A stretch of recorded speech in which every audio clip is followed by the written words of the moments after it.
할렐루야. 오늘 이 시간 이 자리에 오신 우리 모든 성도님들을 주님의 이름으로 환영하고 축복합니다. 오늘 하나님께서 우리에게 주신 말씀 이사야 12장 1절로 6절까지 말씀으로 구원의 우물이라는 제목으로 말씀의 은혜를 나누겠습니다. 오늘은 사순절 5번째 주일입니다. 우리를 위하여 하늘 보좌를 버리시고 이 땅에 오신 하나님의 아들 그 예수님께서 이 땅에서 우리를 위하여 고난을 받으신 그 고난을 우리가 생각하면서 지내는 기간입니다. 그 우리를 위하여 십자가에 달리신 그 예수님의 그 고난을 생각하면서 우리 일상에서 우리의 가정과 우리의 일터에서 계속해서 더욱더 경건하게 살아가는 우리 모두가 되시기를 간절히 소망합니다. 오늘 본문 말씀을 한 문장으로 요약을 하자면 하나님에 대한 감사와 찬양이라고 요약할 수 있습니다. 왜냐하면 하나님의 백성들이 오랫동안 고통을 받다가 그 고난에서 벗어났기 때문입니다. 이스라엘이 고통을 받았습니다. 그 이유에 대하여 이사야 1장에서 잘 설명하고 있습니다. 이 내용을 또 간단하게 말하자면 이스라엘이 하나님을 배반하였기 때문입니다. 이사야 1장 3절 말씀을 제가 봉독하겠습니다. 소는 그 임자를 알고 나귀는 그 주인의 구유를 알건만은 이스라엘은 알지 못하고 나의 백성은 깨닫지 못하는도다 하셨도다. 아멘. 남유다 시대에 우시아와 요담과 아하스와 히스기야가 왕이었었을 때 그때 하나님께서 말씀하셨습니다. 하나님만 섬겨야 할 하나님의 백성들이 하나님을 알지 못합니다. 하나님을 따르지 않습니다. 하나님의 말씀에 귀를 기울이지 않았습니다. 오히려 하나님이 아닌 주변 민족들이 섬기던 우상에 더 관심을 가졌습니다. 그들의 눈에 보이고 찬란하고 또 강해 보이는 그 우상들을 이스라엘 사람들이 바라보았습니다. 그리고 그 우상에게 절을 했습니다. 그리고 우상들에게 자신들의 소원을 빌기 시작하였습니다. 이 사람들은 하나님의 백성들인데 하나님의 사람들인데 하나님의 사람들이 하나님이 아닌 우상에게 자신들의 인생을 맡겼습니다. 그 인생을 맡긴 결과는 이스라엘이 아수르와 바벨론에게 멸망을 당합니다. 그럼에도 불구하고 하나님께서는 하나님의 백성들을 너무너무 안타깝게 생각하시고 긍휼을 베풀어 주셨습니다. 고통 속에서 포로 생활을 하고 있던 하나님의 백성들을 불쌍히 여기시고 다시 이들을 구원하시겠다 약속하셨습니다. 이사야 9장에서 죄로 인하여 어둠 속에서 살고 있던 하나님의 백성들에게 밝은 빛을 비춰주시겠다 이렇게 말씀합니다. 이사야 11장 말씀에서 다윗의 나라, 이 다윗의 나라가 회복될 것이다 이렇게 말씀하시면서 포로로 끌려갔던 백성들이 다시 돌아오게 될 것이다 이렇게 말씀합니다. 그리고 오늘 본문 말씀 12장 말씀에서 포로로 끌려갔다가 고생하다가 돌아온 백성들이 하나님께 감사하면서 찬양하게 될 것이다 이렇게 말씀하고 있습니다. 본문 1절 말씀에서 그날에라고 말씀합니다. 그날에 70년간 바벨론에서 포로 생활을 하다가 다시 고향으로 돌아오게 된 그때에 이런 고백을 하게 될 것이다 말씀합니다. 주께서 전에는 우리의 죄악으로 인하여 하나님께서 노하셨다. 하나님께서 심판하셨다. 우리에게 어려움을 당하게 하셨다. 하지만 이제는 하나님의 진노가 돌아서게 되었고 다시 우리에게 자유가 주어지게 되었다. 주께서 우리를 예전처럼 안위하시고 지켜주시고 우리를 보호하신다. 이러한 하나님의 은혜에 너무나 감사하면서 찬양을 한다. 그리고 계속해서 2절부터 6절까지 하나님께 감사한 마음으로 찬양하고 있는 내용이 계속해서 6절까지 이어집니다. 비록 이 하나님의 백성들이 포로의 삶을 살았지만 이 모든 일에 하나님의 허락하심 그리고 하나님의 인도하심이 있었다, 이렇게 고백하고 있습니다. 포로는 어떤 존재입니까? 우리가 포로의 존재를 볼 일이 많지는 않지만 우리가 TV나 뉴스에 보면 여전히 포로가 있다는 사실을 우리가 알 수 있습니다.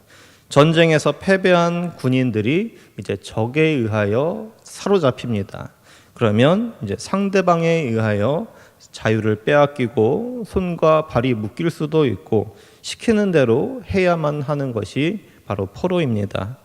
지금처럼 인권이 많이 발달한 시대에는 포로에도 인권을 지켜야 한다 하면서 포로의 인권을 지키도록 신경을 쓰고 있지만 여전히 현실의 전쟁터에서는 포로 대우를 하지 않고 함부로 포로의 생명을 빼앗는 일이 여전히 일어나고 있습니다. 하물며 이스라엘은 몇 천 년 전 나라입니다. 예수님께서 오시기 전부터 나라가 있었던 나라이고 그 나라가 그 전에 멸망을 했습니다. 아수르와 바벨론에 의하여서 침략을 당하고 귀중품을 빼앗기고 또 사람들을 바벨론으로 강제로 끌어가 버렸습니다. 이스라엘 사람이 분명히 사람인데 사람 대우를 받지 못하고 일종의 전리품, 상품으로 대우를 받게 되었습니다. 이렇게 포로가 된 이스라엘의 모습을 보면서 우리의 모습도 다시 한번 되돌아보아야 합니다. 우리는 어떻습니까? 우리도 포로와 같은 인생을 살고 있었습니다.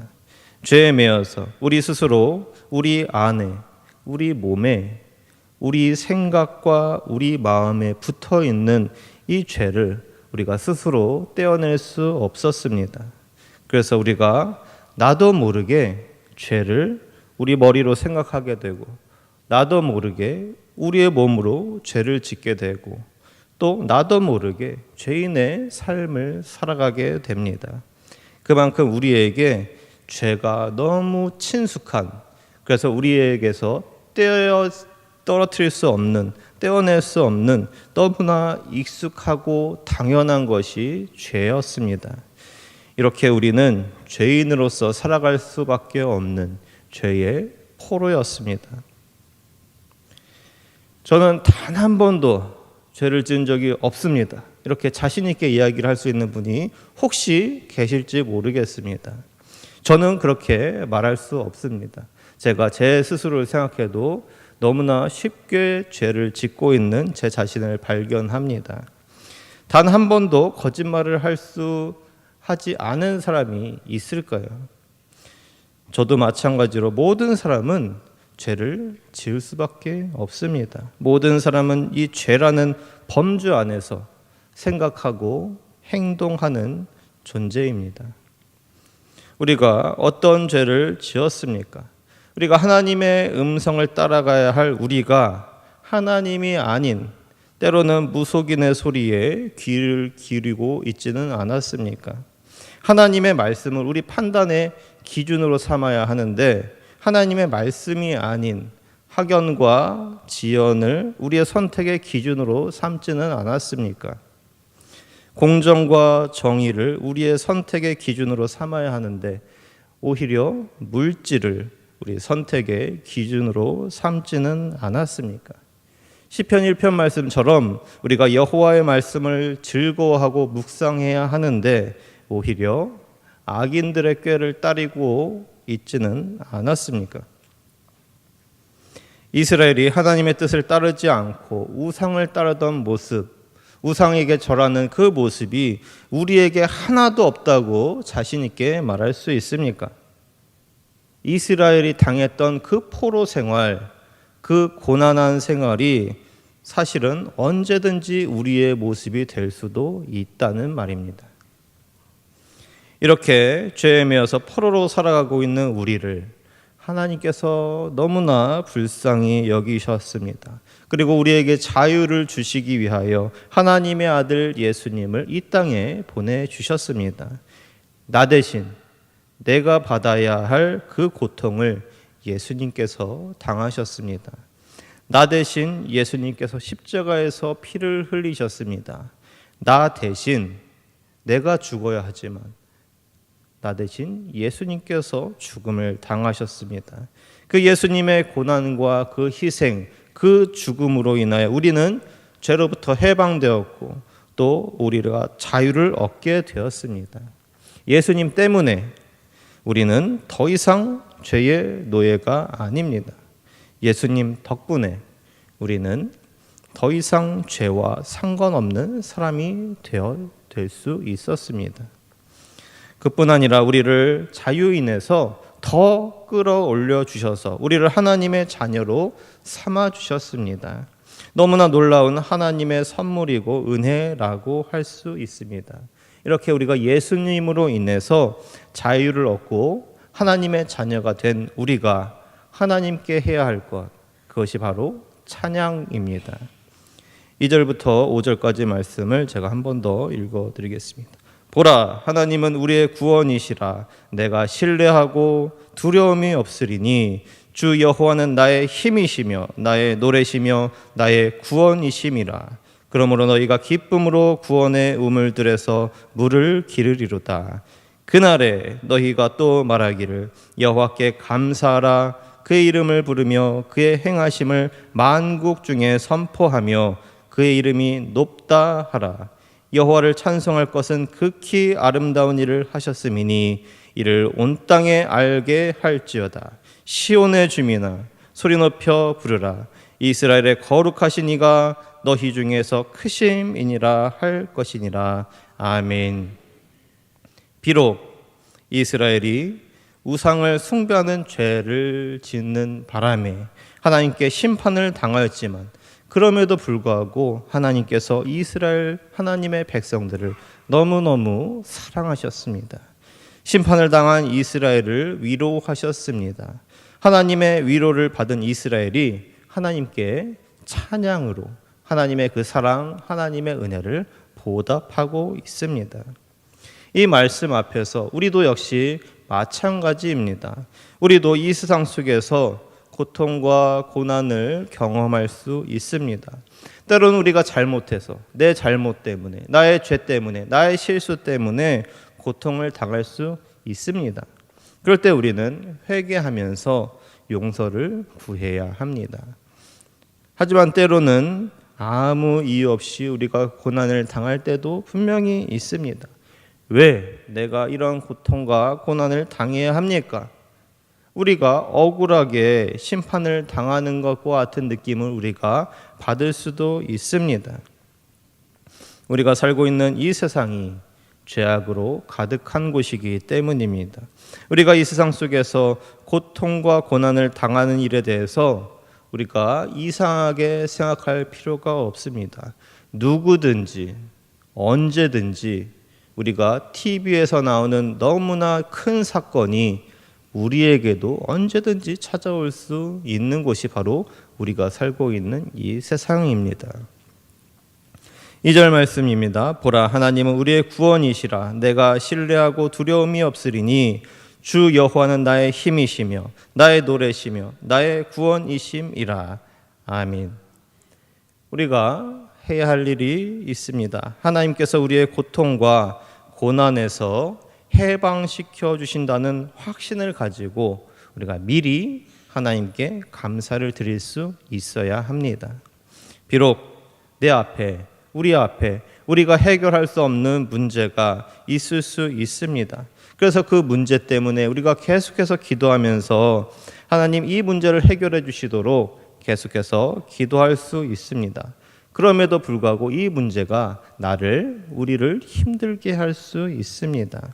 그럼에도 불구하고 우리에게 구원을 베푸시고 우리에게 은혜를 베풀어 주시는 하나님께 미리 찬양하고 또 감사를 올려드릴 수 있어야 합니다. 왜냐하면 하나님께서 우리를 선한 길로 분명히 인도하신다. 이러한 믿음을 우리가 가지고 있기 때문입니다. 하나님의 인도하심을 우리가 믿으면서 우리가 어떤 상황 속에 있든지 하나님께서 나를 선한 길로 인도하실 것이다. 이런 확신을 가지고 우리가 하나님께 찬양하며 나아갈 수 있는 우리 모두가 되시기를 간절히 소망합니다. 하나님을 찬양하면서 살기 위해서 또 우리에게 필요한 것이 있습니다. 3절 말씀처럼 기쁨으로 구원의 우물들을 길러 올려야 합니다. 우리가 하나님께 받은 구원을 통하여서 우리가 생명의 물을 얻을 수 있습니다. 그 생명의 물은 우리를 바꾸는, 우리에게 계속해서 생명을 공급하는 물입니다. 우리가 이것을 기뻐하면서 그 물을 누리면서 살아가야 한다, 이렇게 말씀합니다. 우리가 우리의 삶을 되돌아보면서 우리가 이 말씀 앞에서 우리가 하나님께서 우리에게 주신 그 구원의 기쁨을 우리가 누리면서 살고 있는지 우리의 삶을 되돌아보시기를 바랍니다. 우리가 정말 예수님께서 나에게 베풀어 주신 구원의 기쁨을 누리면서 살아가고 있습니까? 아니면 예수님을 믿지 않고 구원받지 못한 사람들과 똑같은 삶을 살고 있지는 않습니까? 믿지 않는 사람들이 큰 문제 앞에서 낙담할 것입니다. 왜냐하면 이들을 구원할 구원자가 없기 때문입니다. 우리는 예수 그리스도께서 우리를 구원하시는 구원자이시고 우리의 능력이 되시는 예수님을 믿고 따르는 사람들입니다. 그럼에도 불구하고 혹시 우리가 믿지 않는 사람들처럼 여전히 낙심하고 여전히 쓰러져서 여전히 큰 문제 앞에서 두려워만 하고 있지는 않습니까?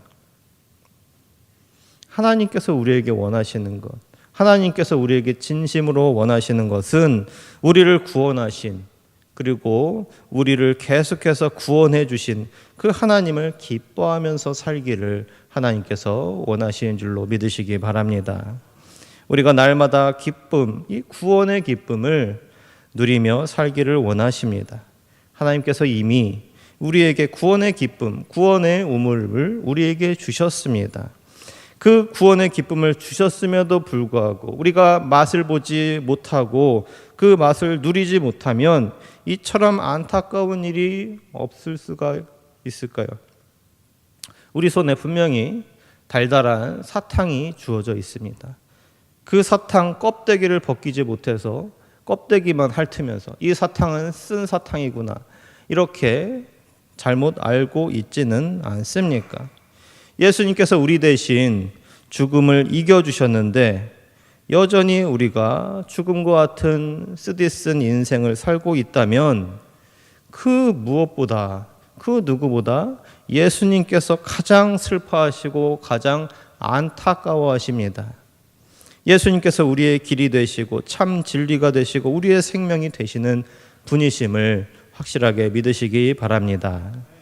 말씀을 마치겠습니다.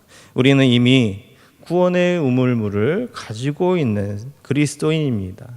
이 구원의 우물을 통해서 신선한 물을 계속해서 공급받으며 살아가야 합니다. 하나님께서 구원의 우물에서 물이 나오도록 만들어 주셨습니다. 우리는 그 구원의 우물에 물을 퍼올리는 너무나 작은 노력만 하면 됩니다.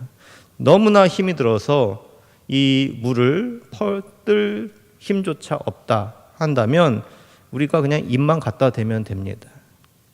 그 영원한 생명의 물을 통하여서 우리가 참 인생의 기쁨을 누릴 수 있습니다. 구원의 우물을 통하여서 날마다 하나님께서 우리에게 공급하시는 그 생명의 기쁨과 즐거움을 우리도 함께 누리며 살겠다고 결단할 수 있는 저와 우리 모든 성도님들 되시기를 주님의 이름으로 간절히 축복합니다. 기도하겠습니다. 우리를 구원하시고 은혜를 베푸시는 하나님 아버지, 우리를 지극히 거룩한 믿음으로 인도하시고 하나님의 자녀 삼아주신 놀라우신 은혜에 감사를 올려드립니다. 우리가 날마다 하나님의 말씀을 따라 살도록 우리를 선한 길로 인도하여 주시옵소서.